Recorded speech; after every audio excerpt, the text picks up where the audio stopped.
بسم اللہ الرحمن الرحیم والصلاة والسلام علی رسولہ الکریم وعلی آلہ وصحبہ اجمعین۔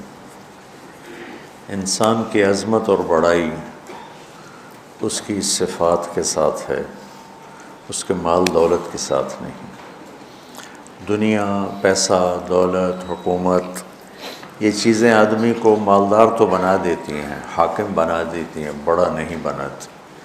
بڑا انسان وہ ہوتا ہے جو اپنے اندر انسانی صفات رکھتا، اور چھوٹا انسان وہ ہوتا ہے جو صفات میں کمزور ہو۔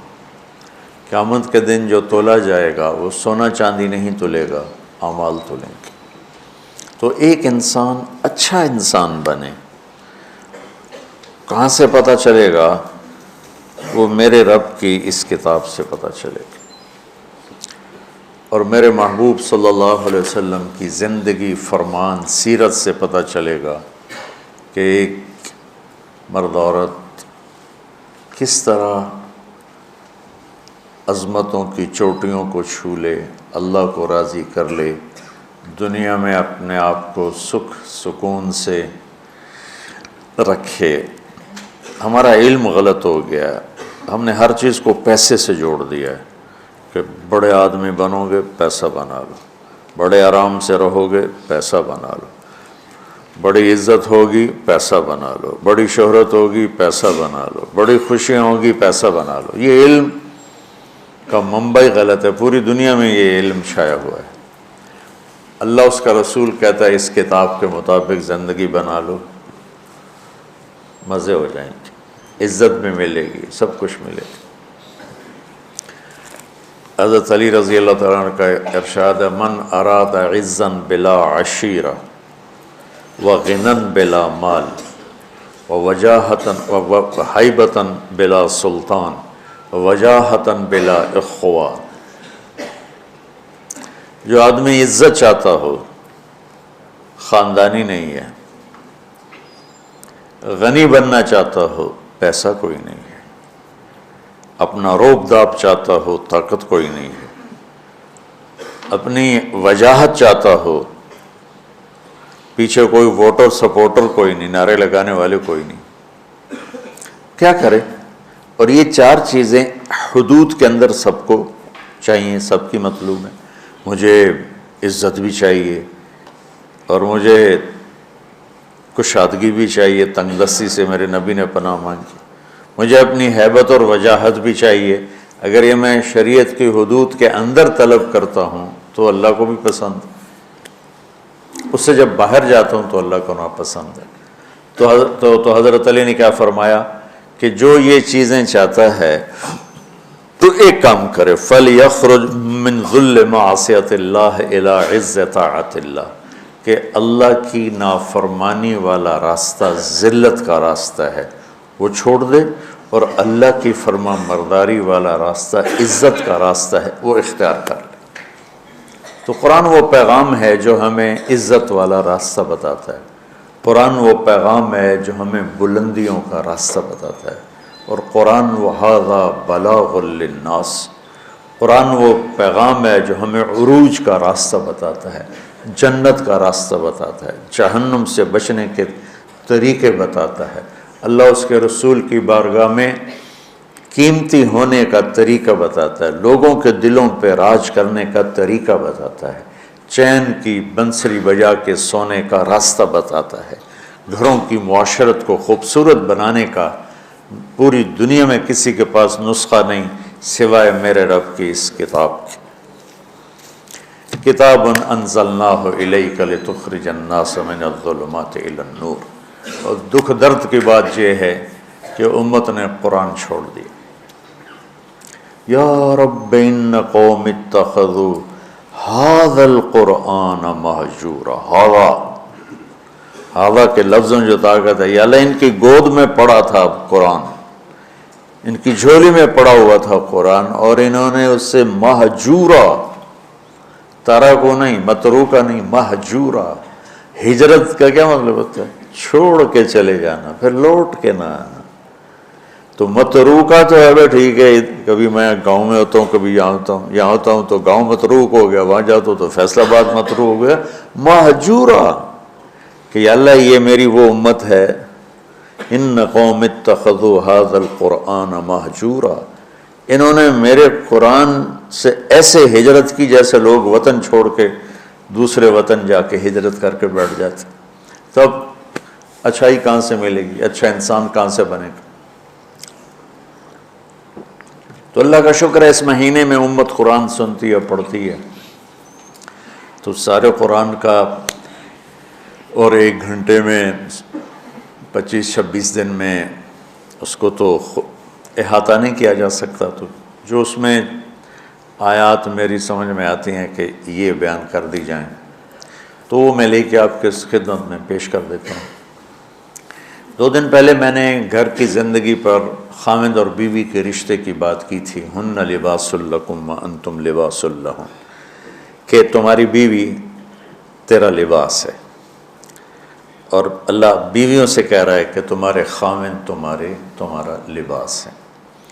جتنا لباس خوبصورت ہوتا ہے اتنا انسان پرکشش ہو جاتا ہے، جتنا آپ اپنے لباس کی حفاظت دیں، بیوی کی حفاظت کرو گے، بیوی خاوند کی حفاظت کرے گی، یہ رشتہ پرکشش ہو جائے گا، خوبصورت ہو جائے گا۔ اس میں ایک بات رہ گئی تھی، وہ ہے نساؤکم حرث لکم، یہ اسی میں آتا ہے لیکن تھوڑا سا آگے جا کے آتا ہے، تو اس دن بات وہ اذا سالک عبادی میں چلی گئی، تو نساؤکم حرث لکم فاتوا حرثکم انا شئتم، اس کا مفسرین نے ایک ہی مطلب بیان کیا جو فاتوا حرثکم انا شئتم، لیکن جو کہ میں ذمہ دار ہوں مجھے حرث سے ایک مطلب سمجھ آئے، میرے پیشے کا لفظ ہے نا حرث، انتم کیا ہے وہ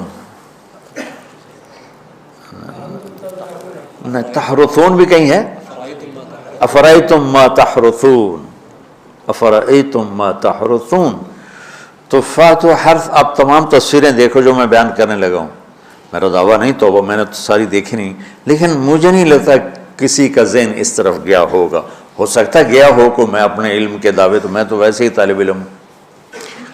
اللہ نے یہاں عورت کو تشبیہ دی ہے کھیتی سے، تو میری آنکھ اس ماحول میں کھلی جہاں ہم پشتوں سے ذمہ دار چلے آ رہے ہیں، تو درخت جب پھل نہیں دیتا ہے تو ذمہ دار اس کو ڈنڈے مارتا ہے، اس کو گالیاں نکالتا ہے۔ کس طرح ذمہ دار ایک پودے کو پروان چڑھاتا ہے، یہ ہے تمہاری ذمہ داری اپنی بیوی، چونکہ تم نہیں کسی کے گھر گئے، تمہارے گھر کسی کی بیٹی آئی ہے، ماں چھوڑ کے، باپ چھوڑ کے، بہنیں چھوڑ کے، بھائی چھوڑ کے، سہیلیاں چھوڑ کے، اور اپنی ترتیب زندگی کو توڑ کر ایک بول پر تیرے گھر آئی ہے، تو پاگل تو آتے ہی اس کے ساتھ بدتمیز ہو رہا ہے، کبھی گالیاں دیتا ہے، کبھی تانے دیتا ہے، کبھی تیری ماں اسے کچھ سناتی، کبھی تیرا ابا اسے کچھ سناتا ہے، کبھی تیری بہنیں اسے کچھ سناتی، تو نے کھیتی کی راکھی کیا کرنی تھی، تو نے تو کھیتی کو آگ ہی لگا کے رکھ دی، تو یہ فصل کیسے دے گی، تو گندا دانہ اس میں سے نکلے گا۔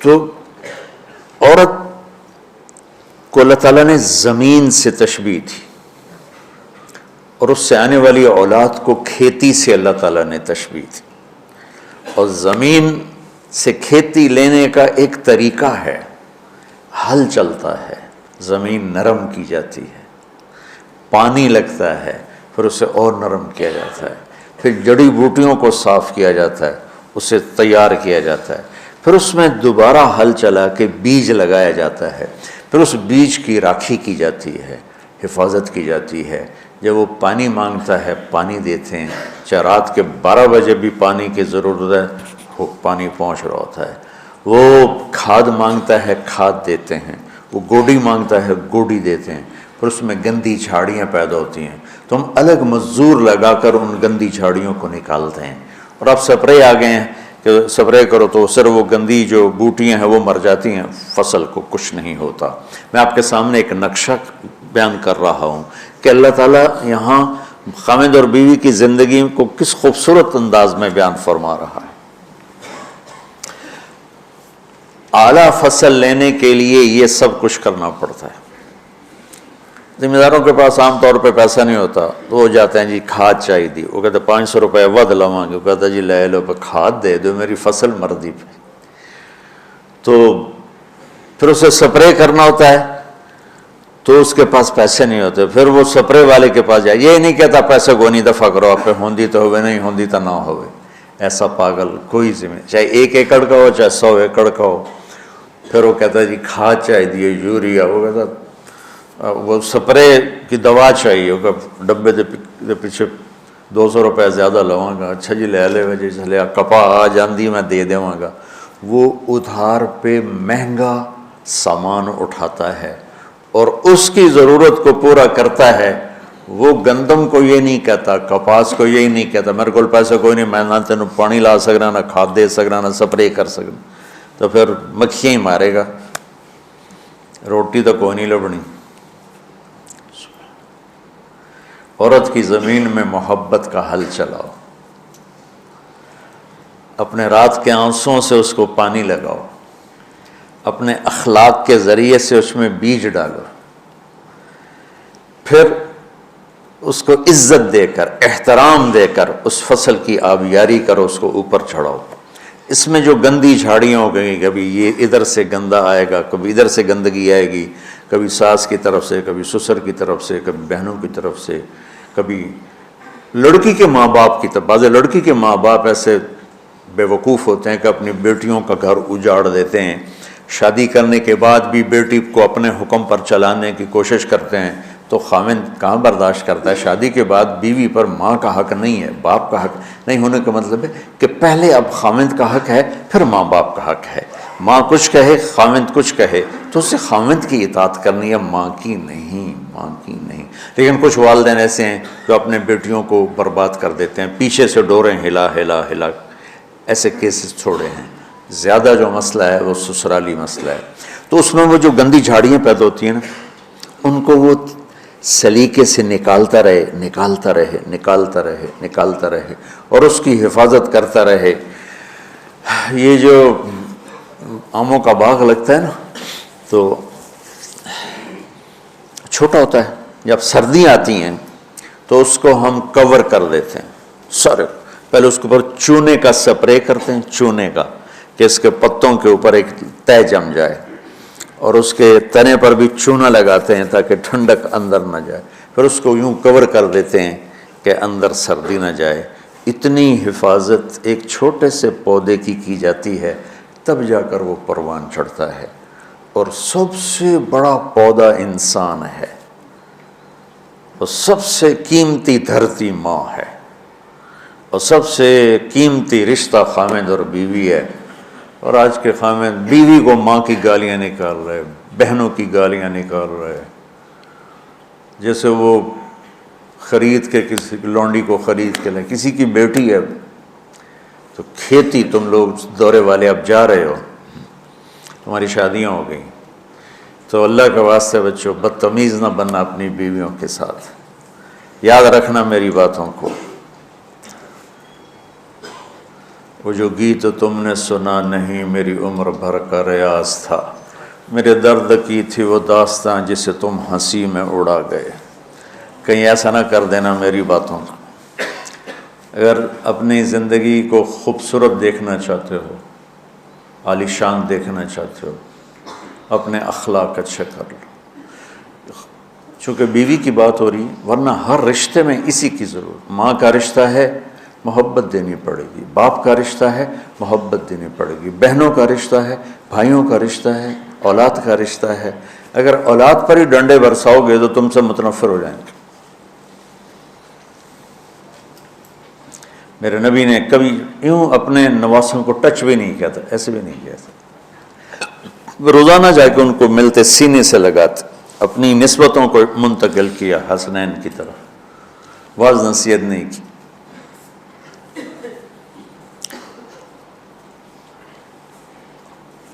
بہت سے بچے علماء کے، تبلیغ والوں کے، نیک لوگوں کے ضائع ہو گئے کہ بچے کا ذوق نہیں دیکھا، بس حافظ بنانا ہے، عالم بنانا ہے، حافظ بنانا ہے، عالم بنانا ہے۔ بناؤ حافظ، بناؤ عالم، پہلے ذوق دیکھ لو، اگر نہیں ہے تو اچھا مسلمان بناؤ، یہی کافی ہے۔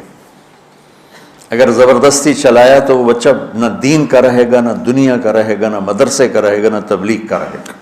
یہ لاکھوں مثالیں میرے سامنے ہیں۔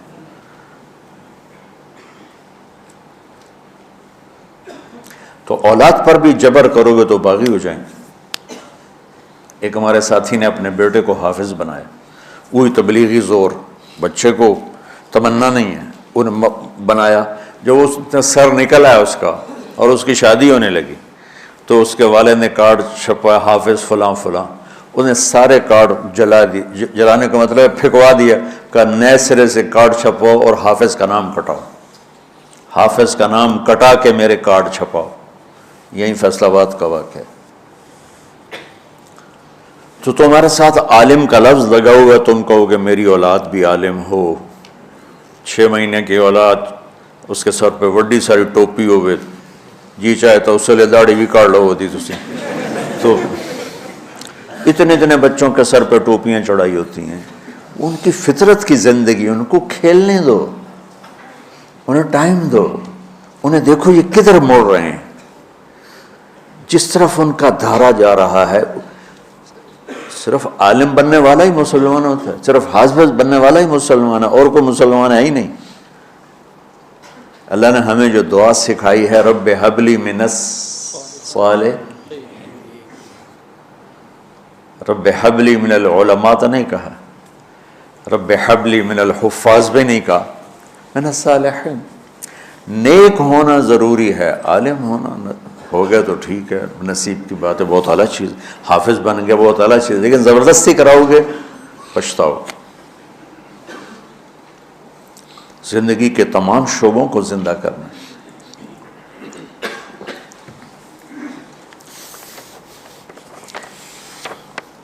ایک اور آیت سورۃ آل عمران کی ہے، یہ سارے دین کی روح ہے اور یہ دین کا مرکزی نقطہ ہے، مرکزی نقطہ۔ جیسے گاڑی ہوتی ہے نا، اس کا بیلنس کیا جاتا ہے تو پھر وہ صحیح چلتی ہے۔ اس کا ایک نقطہ ہوتا ہے، اس پر آ کر چاروں ٹائروں کو ایک جیسے زاویے پر جمع کرنا ہوتا ہے، پھر وہ صحیح چلتی۔ اگر وہ بیلنس آؤٹ ہو جائے تو وہ سوزوکی ہو یا لینڈ کروزر ہو، وہ سیدھی نہیں چلے گی، کبھی یوں ہو جائے گی، کبھی یوں ہو جائے گی، کبھی یوں، وہ خود بھی تھکے گی اور مسافر کو بھی تھکائے گی۔ تو ہر چیز کا سینٹر پوائنٹ جب صحیح ہوتا ہے تو وہ چیز صحیح چلتی ہے۔ اسلام کا جو مرکزی نقطہ اور پوائنٹ ہے وہ نرمی ہے، شدت نہیں، وہ نرمی ہے، وہ عبادات اور باقی ساری چیزیں اپنی اپنی جگہ پر، لیکن ان سب کو جوڑنے والی جو چیز ہے وہ نرمی ہے۔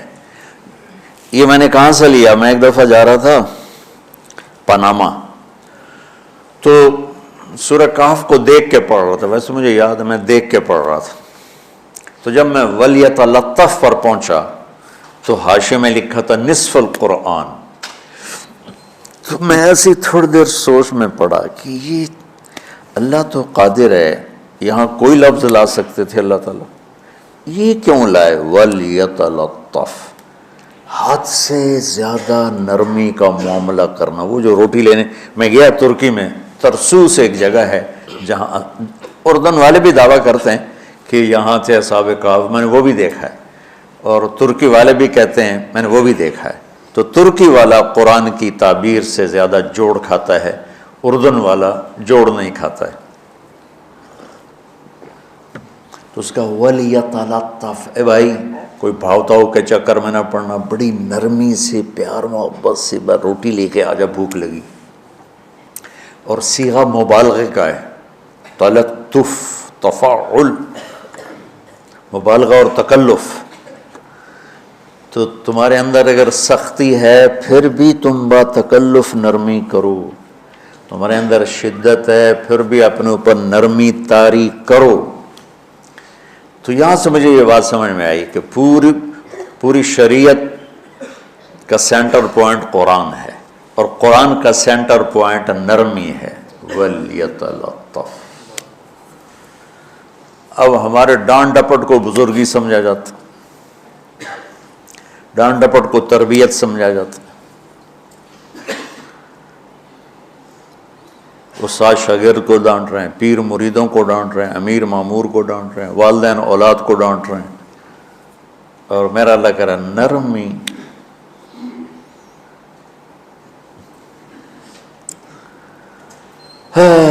اب آیت سنو، یہ بات سمجھ میں آئے گی؟ اب آیت سنو. اللہ تعالیٰ فرما رہا ہے اپنے محبوب سے، فَبِمَا رَحْمَةٍ مِّنَ اللَّهِ لِنْتَ لَهُمْ وَلَوْ كُنْتَ فَظًّا غَلِيظَ الْقَلْبِ لَانفَضُّوا مِنْ حَوْلِكَ فَاعْفُ عَنْهُمْ وَاسْتَغْفِرْ لَهُمْ وَشَاوِرْهُمْ فِي الْأَمْرِ فَإِذَا عَزَمْتَ فَتَوَكَّلْ عَلَى اللَّهِ إِنَّ اللَّهَ يُحِبُّ الْمُتَوَكِّلِينَ. سبحان لنت لہم برحمت اللہ، یوں ہونا چاہیے جو نحو کا قاعدہ، فعل پہلے ہوتا ہے اس کے متعلقات بعد میں ہوتے ہیں. تو لنت لہم برحمت اللہ، آپ اللہ کی رحمت سے نرم ہو کے اپنی امت کے لیے.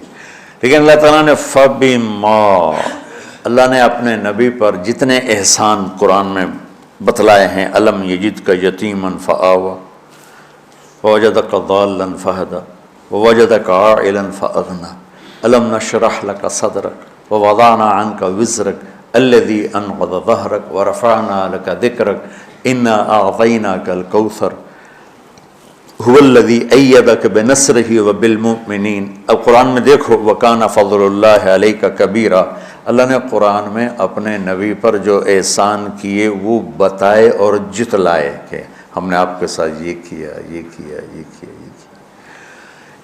یہ احسان جیسے اللہ نے بتایا ہے نا اپنے نبی کو، یہ احسان نرمی والا جس طریقے سے بتایا، اس طریقے سے کسی احسان کو ذکر نہیں کیا.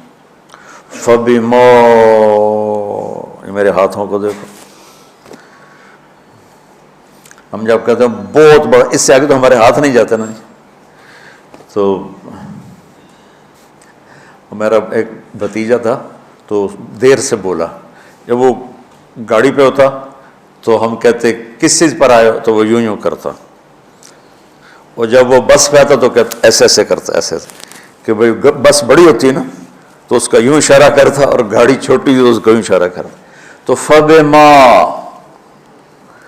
یہ جو فبما رحمہ ہے نا، یہ زمین آسمان سے بھی باہر نکل گیا ہے، اور مشرق و مغرب سے پار ہو گیا، شمال جنوب سے پار ہوگا، فوق تحت سے پار ہو گیا ہے. اللہ تعالیٰ فرما رہا ہے میرے محبوب میری اتنی بڑی رحمت آپ پر آئی جس کو آپ کے رب کے سوا کوئی نہیں جانتا، اور پھر آپ نرم ہو گئے، نرم ہو گئے. ان اللہ لا یعطی علی الرفق ما لا یعطی علی العنف، اللہ جو نرمی پہ دیتا ہے وہ سختی پہ نہیں دیتا. لو کان الرفق خلقا لما رأى الناس خلقا احسن منه، نرمی کی کوئی شکل ہوتی تو اس سے حسین کائنات میں کوئی شکل نہ ہوتی، جنت کی حور سے بھی اعلیٰ شکل ہوتی. وَلَوْ كَانَ الْعُنْفُ خَلْقًا لَمَا رَأَى النَّاسُ خَلْقًا أَبْغَضَ مِنْهُ. اور اگر بد اخلاقی کی، سخت مزاجی کی کوئی شکل ہوتی تو وہ شیطان سے بھی زیادہ خوفناک ہوتی. امام اسماعیل رحمۃ اللہ علیہ بڑے علامہ گزرے ہیں اور قرآن کی بڑی خدمت کی ہے لغت کے لحاظ سے، تھے انتہائی بدصورت، کوڑا سیاہ اور حبشی ٹائپ. کہنے لگے زندگی میں کبھی دھوکہ نہیں کھایا سوائے ایک دفعہ ایک لڑکی نے مجھے ایسا بیوقوف بنایا کہ میرے 14 طبق روشن کر دیے کہ میں جا رہا تھا تو ایک خوبصورت لڑکی نے مجھے مسکرا کے اشارہ کیا. میں کہہ لیا بھائی کوئی میرے اوپر بھی عاشق ہے، تو میں اس کے پیچھے چل پڑا، وہ آگے آگے میں پیچھے پیچھے، وہ آگے آگے میں پیچھے پیچھے. بازاروں میں چلتے چلتے ایک مصور کی دکان پہ پہنچے تو اس نے مصور سے یوں اشارہ کیا اور آگے چلی گئی. وہ آگے چلی گئی تو میں حیران ہو گیا. بھی میں نے کہا بھائی یہ کیا چکر ہے؟ کہا جی یہ ایک بچی کل میرے پاس آئی تھی کہ مجھے شیطان کی فوٹو بنا کے دو.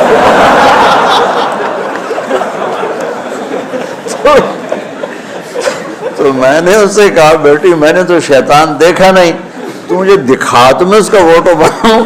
تو آج تمہیں لے کر کہہ رہی تھی یہ ہوتا ہے، ایسا ہوتا ہے. تو اگر سختی کی کوئی شکل ہوتی نا تو شیطان سے بھی بدصورت ہوتی. تو ہماری زندگیوں میں جو آئی ہیں نا رکاوٹیں، اس کا کوئی بڑا سبب نہیں ہے. یہ اسباب ہیں چھوٹے چھوٹے مل کے بڑے ہو. زبان کی شدت، بول کی شدت، نظر کی شدت، طعنے تشنیع، مار پٹائی، اس نے ہمارے رشتوں کو تار تار کر دیا. اور میں قربان جو میرا اللہ تعالیٰ کہہ رہا ہے لو کنت فظا غلیظ القلب، اگر آپ کی زبان میں شدت ہوتی، آپ کے مزاج میں شدت ہوتی، لانفضوا من حولک. انفضوا کا مطلب بتایا تھا نا کل پرسوں، بھگدڑ مچ جانا، پیچھے مڑ کے نہ دیکھنا. معلم محمد مصطفیٰ جیسے ہوں صلی اللہ علیہ وسلم، اور طلبہ اصحاب رسول جیسے ہوں.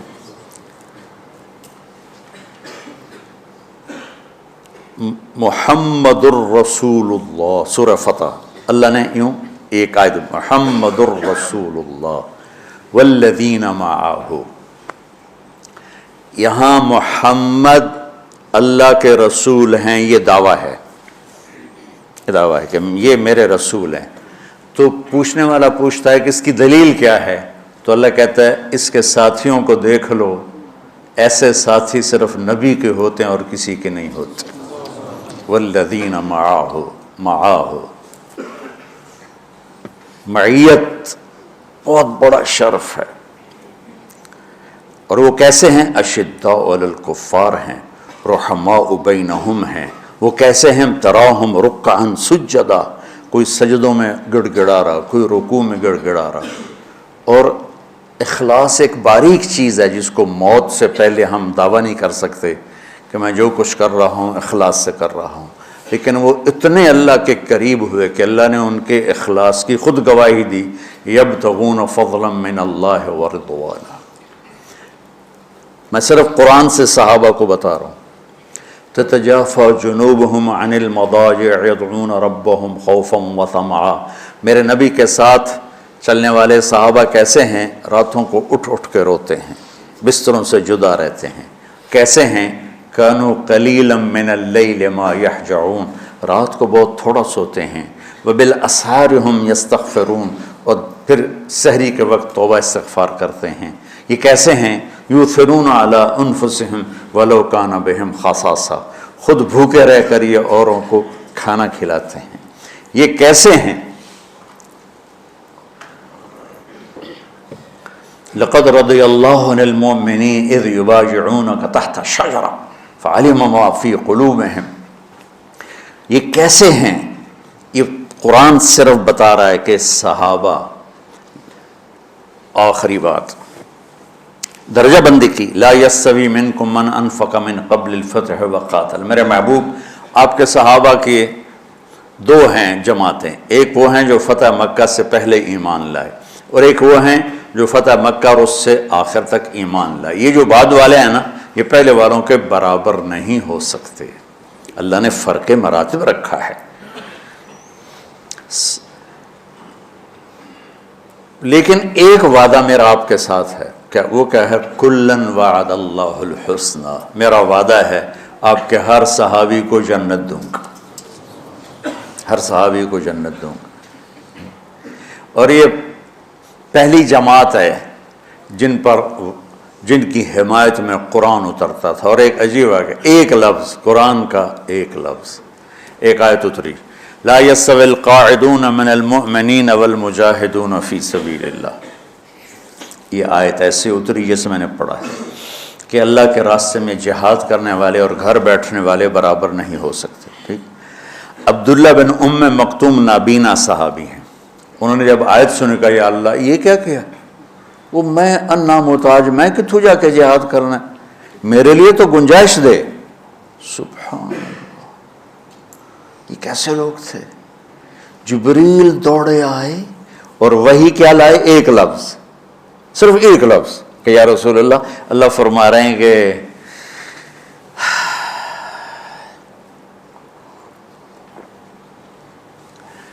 کیا ہے؟ عبس وتولی اذ جاءہ الاعمی. کہا میرے بندے کی فریاد میرے پاس پہنچ چکی ہے، لہٰذا اب اس آیت کو یوں پڑھا جائے، لا یستوی القاعدون من المؤمنین غیر اولی الضرر والمجاہدون فی سبیل اللہ، کہ جو معذور ہیں ان کے علاوہ جو صحت مند ٹھیک ٹھاک ہیں وہ اور جو میرے راہ میں ہیں برابر نہیں ہو سکتے۔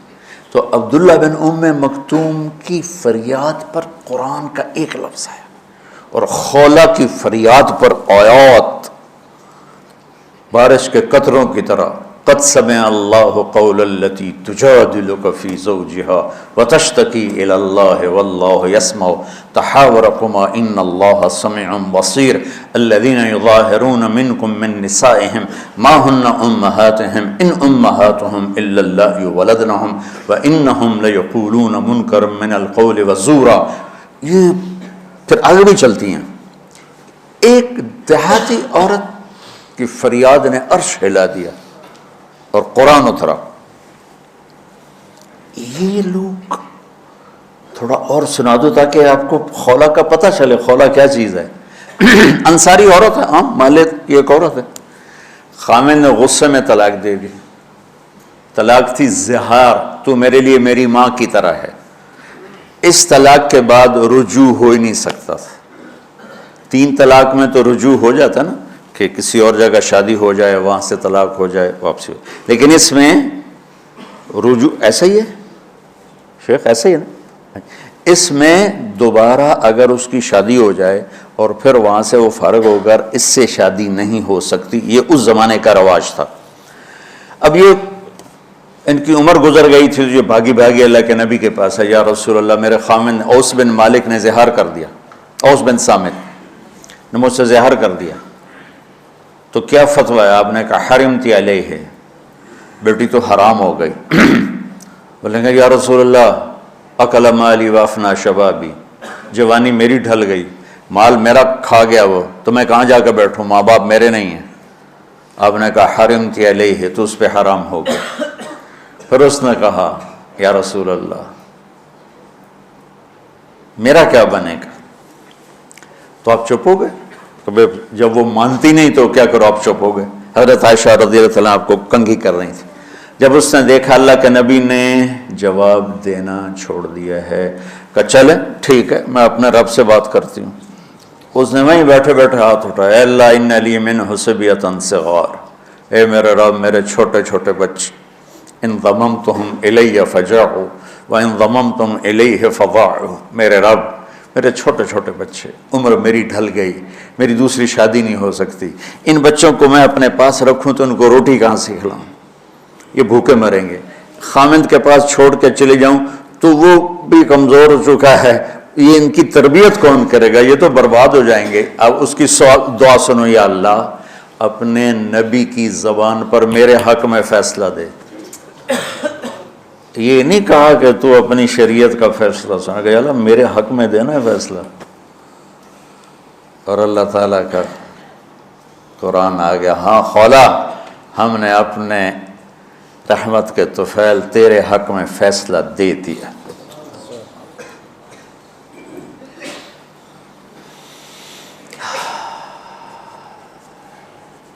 اتنے بڑے مقام کے لوگ، لفظ کیا آ رہا ہے، لن فضوا من حولک، یہ آپ کو چھوڑ کے بھاگ جاتے۔ سختی اتنی بڑی بلا ہے کہ اتنے دھرتی نے کسی نبی کے ایسے ساتھی نہ دیکھے نہ دیکھے گی، اور ایسے عظیم انسان دنیا میں نہ آئیں گے، انبیاء کے بعد عظیم ترین انسانوں کا ٹولہ، لیکن وہ بشر تھے، ان سے خطائیں ہوئیں، ان سے گناہ ہوئے، پر اللہ نے کہا جاؤ ہم نے معاف کر دیا، کلا وعد اللہ الحسنی، جاؤ سب کے لیے جنت ہے۔ تو میرا اللہ کہہ رہا ہے میرے محبوب، اور اب تھوڑے سے احادیث سے سن لو، آپ نے کہا ابو بکر جنتی، عمر جنتی، عثمان جنتی، علی جنتی، طلحہ جنتی، زبیر جنتی، سعد بن ابی وقاص جنتی، عبد الرحمن بن عوف جنتی، ابو عبیدہ بن جراح جنتی، سعید بن زید جنتی، ایسا نا بلال جب جنت میں جاتا ہوں تیرے پاؤں کی آہٹ اپنے آگے آگے سنتا ہوں۔ جس نے جنتی عورت کو دیکھنا ہو ام رومان کو دیکھ لے، بڑا مناقب صحابہ اٹھا کے دیکھو، میرا ایک امتی آئے گا جنت کے دروازوں پر تو 8 دروازے کھل کے کہیں گے مرحبا ادھر آ جائیں، ادھر ادھر۔ سلمان فارسی ایسے ہوئے، یا رسول اللہ کون ہے یہ؟ تو ہم نے کہا یہ بیٹھا ہے ابو بکر، اس کو جنت کے 8 دروازے پکاریں گے۔ عمر ایک محل دیکھا بہت عالیشان، میں سمجھا میرا ہے۔ جب جانے لگا تو فرشتے نے کہا آپ کے غلام عمر بن خطاب کا ہے۔ عثمان جنت میں ہر نبی کا رفیق ہے، میرا رفیق تو ہے۔ پھر حضرت علی کا ہاتھ پکڑ کے کرتے کرتے کرتے یہاں لگا لیا، علی تو بھی خوش ہو جا، جنت میں تیرا گھر میرے گھر کے سامنے ہے۔ طلحہ زبیر، ہر جنتی کا ایک خادم، میرے 2 خادم طلحہ اور زبیر۔ تو اس ایک لائن لگی پڑی ہے، اور میرا اللہ کہہ رہا ہے میرے محبوب اگر آپ کے مزاج میں شدت ہوتی تو ایسے عظیم الشان لوگ آپ کو چھوڑ کے بھاگ جاتے۔ بچوں کیا کرو، سنا سنا کے بھی تھک گیا ہوں۔ ایک بلبل ہے کہ ہے محو ترنم اب تک، اس کے سینے میں ہے نغموں کا تلا تم اب تک، قید موسم سے طبیعت رہی آزاد اس کی، کاش گلشن میں کوئی سمجھے فریاد اس کی۔ میں تو پچھلے 20 سال سے فریاد کر رہا ہوں، او بھائیو نرمی اختیار کرو، محبتیں اختیار کرو، نفرت ہو، اختلاف کرو، نفرت تو نہ کرو۔ بیوی سے اختلاف ہو گیا ہے تو نفرت تو نہ کر، بیوی کو خامن سے ہو گیا نفرت تو نہ کر، بہن بھائیوں میں ہو جاتی اونچ نہیں، نفرت ہے تو نہ کرو، سلام دعا ختم۔ تو آپ فارغ ہونے والے ہو، یہ اسباق یاد رکھو گے تو آپ ہی کو فائدہ ہوگا انشاءاللہ۔ پھر جہاں جاؤ گے گلاب کے پھول کی طرح مہکو گے۔ چمن میں بہت سے پھول ہوتے ہیں، لیکن جہاں گلاب کھلا ہوتا ہے سب کی نظر وہیں جا کر ٹکتی۔ تو اگر میں نے یہ اخلاق بنا لی، یہ نرمی اپنے اندر پیدا کر لی، تو اللہ کی قسم گلاب کے پھول کی طرح مہکو گے بھی صحیح، اور پرکشش بھی ہوگی، جاذبیت بھی ہوگی۔ شکلوں کی کشش چند دنوں کے بعد ختم ہو جاتی، اخلاق کی کشش موت تک باقی رہتی۔ جیسے روٹی کی طلب موت تک ختم نہیں ہوتی، باقی چیزیں آدمی کہتا ہے یار گوشت بڑا کھا لیا، دال بناؤ، بھنڈی کھا لی اب توری بناؤ، لیکن روٹی ایسی ہے اسے کوئی کسی دن جاتا روز ہی روٹی کو اس طرح اندر رچ پچ گئی۔ ایسے اچھے اخلاق روٹی کی طرح ہیں جن کی طلب کبھی ختم نہیں ہوتی۔ تو ہمارے علمی حلقے ہوں، دیندار حلقے ہوں، ان سب میں شدت پائی جاتی، ہر درجے کی شدت۔ تم بیچ میں ایک موم بن کے جاؤ، لوہا بن کے نہ جاؤ، موم بن کے جاؤ، اور سارے رشتوں کی تلخیوں کو اپنے پی جا، ایام کی تلخی کو بھی ہنس کے ناصر، غم کے سہنے میں بھی قدرت نے مزہ رکھا ہے۔ تلخیوں کو پینا سیکھو، زبان کو بند کرنا سیکھو، اور پھر مسکرانا سیکھو، اور نرمی کا سلوک سیکھو جو میرے نبی کی سب سے عالی شان صفت فَبِمَا رَحْمَةٍ مِّنَ اللَّهِ۔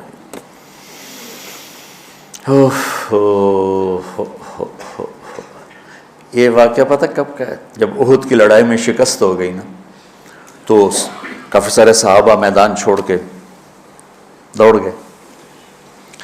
تو جب ابو سفیان کا لشکر واپس چلا گیا تو وہ واپس آئے، اور سب ڈرے ہوئے تھے کہ اب ہمیں بڑی ڈانٹ پڑے گی، ہمیں بڑی ڈانٹ پڑے گی۔ شہاب الدین غوری نے تراوڑی کی پہلی جنگ لڑی تھی پرتھوی راج کے خلاف۔ ہم جو چوہان راجپوت ہیں ہم اس کی نسل سے ہیں، پرتھوی راج، تو وہ شکست ہو گئی۔ تو جن افغانی سرداروں نے دوڑ لگا دی تھی نا، اس نے سارا سال ان کے منہ کے اوپر نہ توبڑے چڑھا دیے تھے، بوجھا نہیں ہوتا، بوجھا سی کے ان کے منہ پہ چڑھا دیا تھا، پورا سال ان کے منہ پہ وہ بوجھے لگے رہے کہ یہ وہ ہیں جو بھاگ گئے تھے۔ بادشاہ تو یوں کرتے ہیں۔ میرے نبی کے صحابہ جب سہمے آئے کہ بس دیکھو اب کیا بنتا ہے، تو آپ نے مسکرا کے ان کا استقبال کیا، آؤ بھائی، آؤ بھائی، آؤ بھائی۔ اس پر میرے اللہ نے یہ کہا، واہ میرے محبوب، یہ آپ کے رب کا آپ پہ احسان ہے کہ آپ نرم ہو گئے، ورنہ ایسے موقعوں پہ تو ڈانٹ ٹپٹ ہوتی، سوڑوا دیا تھا۔